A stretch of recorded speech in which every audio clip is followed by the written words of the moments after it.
গর্ভপাতের ঝুঁকি বাড়ে যেসব খাবার খেলে।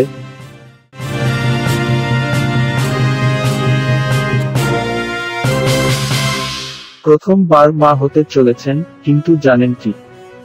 প্রথম প্রেগন্যান্সিতে মিসক্যারেজ বা গর্ভপাতের সম্ভাবনা সবচেয়ে বেশি থাকে। শারীরিক জটিলতা ছাড়াও অধিকাংশ ক্ষেত্রেই এটা হয়ে থাকে অনভিজ্ঞতার কারণে। জেনে নিন গর্ভপাত এড়াতে কোনো খাবার এড়িয়ে চলবেন। কাঁচা পেঁপে। প্রেগন্যান্সির প্রথম 3 মাস অবশ্যই কাঁচা পেঁপে সেদ্ধ, রান্নায় পেঁপে বা পেঁপের চাটনি খাওয়া এড়িয়ে চলুন। পরের দিকেও পেঁপে খেলে গর্ভপাত না হলেও রক্তপাত হতে পারে। 2. বার্লি। বার্লির অনেক ভালো গুণ থাকলেও গর্ভাবস্থার প্রথম অবস্থায় বার্লি খেলে মিসক্যারেজ হয়ে যেতে পারে। 3. অপাস্তুরিত দুধ। স্বাস্থ্যসম্মতভাবে না খেলে সব থেকে বেশি ব্যাকটেরিয়া দুধ থেকেই ছড়ায়। সব সময়ই দুধ ভালো করে ফুটিয়ে খাওয়া উচিত, বিশেষ করে গর্ভাবস্থায় অপাস্তুরিত দুধ গর্ভপাত পর্যন্ত ডেকে আনতে পারে। 4. আধোয়া সবজি।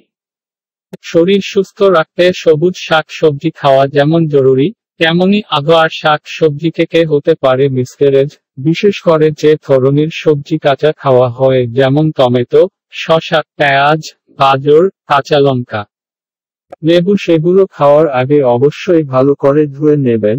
না ধুইলে সবজি শরীরে বিষাক্ত জীবাণু ছড়ায় যা গর্ভস্থ সন্তানের ক্ষতি করে। 5. আনারস। গর্ভাবস্থায় সবচেয়ে ঝুঁকি ডেকে আনতে পারে আনারস। প্রথম 3 মাসে আনারসের চাটনি খেলে গর্ভপাত হওয়ার ঝুঁকি বহু গুণ বেড়ে যায়। গর্ভবতীদের মধ্যে আনারস খেয়ে ডায়রিয়া বা অ্যালার্জি হওয়ার উদাহরণও দেখা যায় প্রচুর। 6. চিজ শরীরে ফ্যাট জমায়। জরায়ুতে ফ্যাট জমলে শিশুর বৃদ্ধিতে সমস্যা হয়, ফলে মিসক্যারেজ হয়ে যেতে পারে। 7. কাঁকড়া, চিংড়ি। গর্ভাবস্থায় কাঁকড়া, চিংড়ি অথবা খোসওয়ালা সি ফুড খাওয়া একেবারে ছেড়ে দিন। এই ধরনের খাবার থেকে অ্যালার্জি হওয়ার ঝুঁকি সবচেয়ে বেশি থাকে। 8. কচ্ছপের মাংস। কচ্ছপ খাওয়া বেআইনি হলেও এখন অনেকেই খান। গর্ভাবস্থায় কিন্তু কচ্ছপ খুবই বিপজ্জনক হতে পারে। 9. কাঁচা ডিম। অনেকে ডিম কাঁচা খান। যদি আপনার এই অভ্যাস থাকে তাহলে প্রেগন্যান্ট হওয়ার সঙ্গে সঙ্গেই তা ত্যাগ করুন। হাফ বেল বা ডিমের পোচ খেলেও বিপদের সম্ভাবনা রয়েছে। ডিম সেদ্ধ বা ভাজি করে খান। 10. Processed meet.